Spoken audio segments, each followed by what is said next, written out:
মাসিক ভাতা বৃদ্ধি, বকেয়া উৎসাহ ভাতা, সমস্ত বকেয়া ইনসেন্টিভ পরিশোধ সহ 11 দফা দাবিতে অবস্থান বিক্ষোভ করল আশাকর্মীরা। দেগঙ্গার বিশ্বনাথপুর গ্রামীণ হাসপাতালের মধ্যে চলে এই অবস্থান বিক্ষোভ। দাবি পূরণ না হলে কাজ বন্ধ করার হুঁশিয়ারিও দেন আশাকর্মীরা। এদিন বিশ্বনাথপুর গ্রামীণ হাসপাতালের অধীন সমস্ত আশাকর্মীরা বিক্ষোভে যোগ দেন।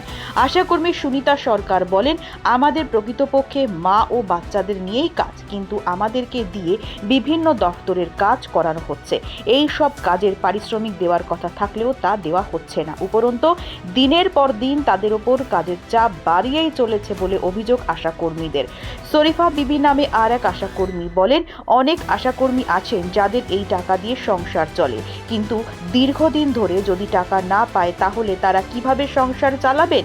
তাই বকেয়া টাকা না দিলে তারা কাজ করবেন না বলে জানিয়েছেন আশাকর্মীরা। আপনার সন্তানকে মিশনে ভর্তি করতে চান? তাহলে অযথা সময় নষ্ট না করে ইসলামিক আদর্শে আপনার সন্তানের জন্য উপযুক্ত শিক্ষা পরিষেবা পেতে এবং আপনার সন্তানের উজ্জ্বল ভবিষ্যৎ গড়তে ভর্তি করুন জিডি স্টাডি সার্কেলের অন্তর্ভুক্ত চাঁদপুর আলিয়া একাডেমি মিশনে। উচ্চ মাধ্যমিক স্তরের এই মিশনে 5ম শ্রেণী থেকে 9ম শ্রেণী পর্যন্ত ভর্তি চলছে। ভর্তির জন্য স্ক্রিনে দেওয়া মোবাইল নম্বরে আজই যোগাযোগ করুন। তুলনামূলক কম খরচে যথাযথ পরিষেবা প্রদানের জন্য আমাদের প্রতিষ্ঠান প্রতিশ্রুতিবদ্ধ। আজকে আপনারা বিশ্বনাথপুর গ্রামীণ হাসপাতালে অবস্থান বিক্ষোভে বসেছেন, কেন অবস্থান বিক্ষোভ কেন? আজকে দীর্ঘদিন ধরে আমরা কাজ করে আসছি, কিন্তু দীর্ঘদিন ধরেই আমরা মাইনে ইনসেন্টিভ মানে থেকে যাচ্ছে, ওগুলো আমরা পাচ্ছি না। তারপরে বিভিন্ন কাজে আমাদের অ্যাকচুয়ালি কাজ হচ্ছে মা বাচ্চাদের নিয়ে কাজ, সেখানে দেখা যাচ্ছে বিভিন্ন কাজে আমাদেরকে ঢুকিয়ে দেওয়া হচ্ছে, বিভিন্ন দপ্তরের কাজগুলো আমাদেরকে দিয়ে করানো হচ্ছে। করানোর আগে কিন্তু আমাদেরকে বলা হচ্ছে যে আপনারা করুন, আপনাদের এর পেছনে টাকা আছে, কিন্তু করানো হয়ে যাওয়ার পরে কিন্তু তখন কোনো দপ্তরই জানছে না। যার কাছেই আমরা জিজ্ঞাসা করছি বলছে আসলে পাবেন, দিলে পাবেন, এরকম বলছে। কিন্তু আমরা বিগত কয়েক বছর ধরে মানে কি বলবো, অনেক খাদের টাকাগুলো আমরা পড়ে আছে ওদের কাছে, পাচ্ছি না। কিন্তু কাদের কাছে পড়ে আছে সেই জায়গাটাও আমরা খুঁজে পাচ্ছি না। যার কাছে যাই সেই কিন্তু আমাদেরকে দেখিয়ে দিচ্ছে আর একটা জায়গা। কেউ আমাদের সম্বন্ধে সঠিক কথা বলতে পারছে না। এছাড়া কিন্তু আমাদের উপরে বিভিন্ন কাজের চাপ কিন্তু দিনের পর দিন বাড়িয়েই চলছে। মা বাচ্চার কাজ আমরা কতটা কি করতে পারছি আমরা বলতে পারবো না, কিন্তু আনুষঙ্গিক কাজ দিয়ে আমাদের এমনভাবে চাপিয়ে দিচ্ছে, সেই কাজ করতে গিয়ে আমাদের ওষ্ঠাগত। কত দফা দাবিতে আজকের এই অবস্থান? আমাদের 11 দফা দাবি আছে, দাবিগুলো বলবে একে একে। আপনার নাম? আমার নাম সুনিতা সরকার, ডেজিগনেশন আশাকর্মী। আপনারা এখানে আজকে অবস্থান বিক্ষোভে বসেছেন, কত দফা দাবির ভিত্তিতে আপনারা অবস্থান বিক্ষোভে বসেছেন? 11 দফা দাবি। কি কি দাবিগুলো কি কি?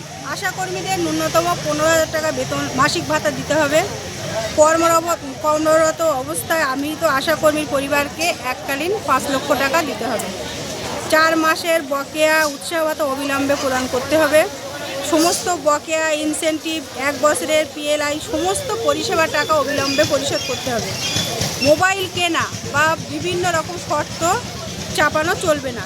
প্রতি মাসে নিয়মিত ফুল রিচার্জ, মোবাইলের ফুল রিচার্জ প্যাক দিতে হবে। আশাকর্মীদের জন্য সরকার ঘোষিত সমস্ত ছুটি দিতে হবে। কেন্দ্রীয় সরকারের ঘোষিত ইনসেন্টিভ দ্রুত কার্যকর করতে হবে। ভাগে ভাগে ইনসেন্টিভ দেওয়া বন্ধ করতে হবে। আশাকর্মীদের বছরে 24 দিনের ক্যাজুয়াল লিভ ও বছরে 30 দিনের মেডিকেল লিভ দিতে হবে। মেটার্নিটি লিভ বৃদ্ধি করতে 180 দিন করতে হবে, বৃদ্ধি করে 180 দিন করতে হবে। আর এই যে আপনি বললেন যে উৎসাহ ভাতা বা অন্যান্য যেগুলো আপনারা অনেক দিন ধরে পাচ্ছেন না, না পাওয়ার কারণটা কি? না পাওয়ার কারণটা তো কিছু আমরা বুঝি না। আমরা কি কারণটা বুঝবো কি করে? আমরা পাচ্ছি না এটাই বুঝি। আপনারা বিভিন্ন দপ্তরে জানিয়েছেন? জানানো হয়েছে বারবার, সমস্ত দপ্তরেই জানানো হচ্ছে। আমাদের কাজ করে, আগে বলতো কাজ না করে বিক্ষোভ করা যাবে না, কিন্তু কাজ করে আমরা বিক্ষোভ করে দেখেছি, কোনো সুরাহা হয়নি। কারণ বাধ্য হচ্ছি আমরা কাজ না করে বসে থাকতে। কিন্তু কাজ না করে বসে থাকবো আমরা, আমাদের কিন্তু বুকের মধ্যে কাঁপে যে মা বাচ্চা সমস্ত পরিষেবা আমরা তাদের না দিয়ে এখানে বসে থাকবো, সেটাও আমাদের কষ্টকর ব্যাপার। কিন্তু টাকাটা পাচ্ছি না, এটাও তো লাগে। সবারও তো পেটে আছে, সবারও তো খিদে আছে। অনেক আশাকর্মী আছে যে এই টাকায় তার সংসার চলে, তার জীবন জীবিকা, তার বাচ্চাদের চলে, তার কীভাবে তারা সেই সংসারটুকু এইভাবে নিয়ে যাবে? দীর্ঘদিন যদি টাকাটা না পায় তা তাদের সংসারটা চলবে কি করে? ম্যাক্সিমাম আশাকর্মী এই টাকায় সংসার চলে। কি নাম আপনার? শরীফা বিবি, ডেজিগনেশন? আশাকর্মী।